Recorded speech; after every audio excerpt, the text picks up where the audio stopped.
আজকে আমি তেলাপুঁই মাছ দিয়ে ওলকপি আর আলু রান্না করব। ওলকপি কেটে নিয়েছি আর আলু কেটে নিয়েছি ছোট একটা, আর তেলাপুঁই মাছ কেটে ধুয়ে নিয়েছি। মাছটা আমি লবণ আর হলুদ মাখিয়ে নেব।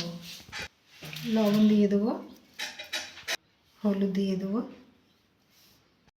ভালো করে মেখে নেবো মাছগুলো লবণ আর হলুদ মাখিয়ে নিয়েছি। আমি এবার গ্যাসটা জ্বেলে নেব।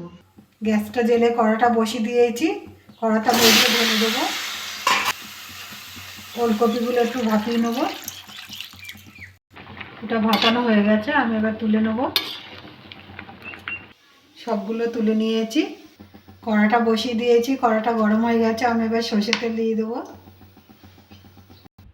তেলটা গরম হয়ে গেছে, মাছগুলো ভেজে নেব।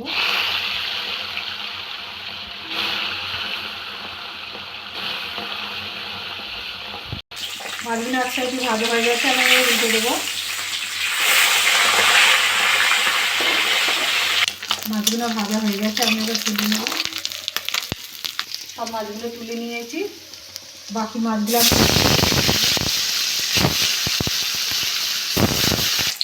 সব মাছগুলো ভাজা হয়ে গেছে, আমি এবার তুলে নেব। সব মাছগুলো তুলে নিয়েছি। ওই তেলে আমি গোটা জিরে দিয়ে দেবো, একটা তেজপাতা দিয়ে দেবো, পেঁয়াজ দিয়ে দেবো। পেঁয়াজটা একটু ভেজে নেব। পেঁয়াজটা ভালো করে ভেজে নিয়েছি। ওলকপি আর আলুগুলো দিয়ে দেবো,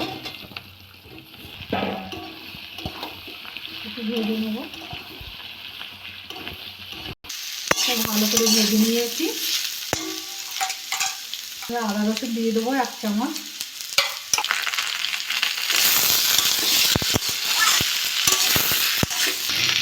হলুদ দিয়ে দেবো,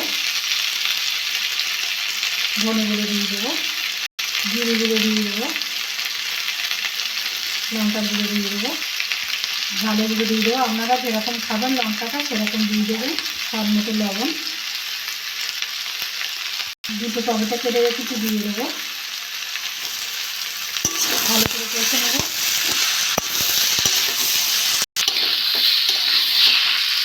ভালো করে কষে নিয়েছি, আমি এবার জল দিয়ে দেবো।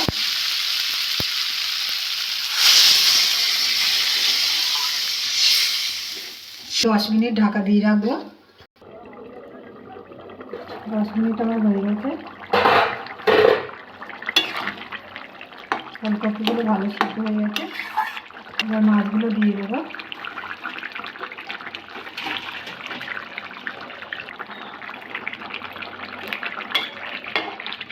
আর একটু ঢাকা দিয়ে রাখবো। ঢাকাটা খুলে নেব। ধনে পাতা দিয়ে দেবো। তরকারিটা একটু ফুটিয়ে নেব। তরকারিটা আমার হয়ে গেছে, আমি এবার নামিয়ে নেব।